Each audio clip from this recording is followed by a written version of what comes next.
தம்பி ஏஞ்சி படுறா அந்த பேரா அப்படி. அசோபால் எரிகிறேன் போகிறேன் மரத்தை நட்டார். ஏன்னா அது வாயில என்ன பொடிச்சிட்டு இருக்கு? வாயில என்ன வச்சிருக்க? அது ஒண்ணும் இல்லா.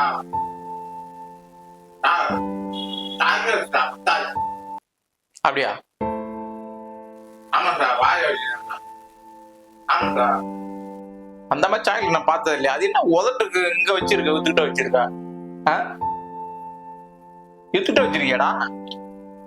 அப்படி இருக்கு சாக்லேட். நாங்கெல்லாம் நாக்குல வச்சு தானே சாப்பிடுவோம். நீ என்ன டிஃப்ரெண்டா எங்க வச்சுட்டு சாப்பிடுற? இங்க வா.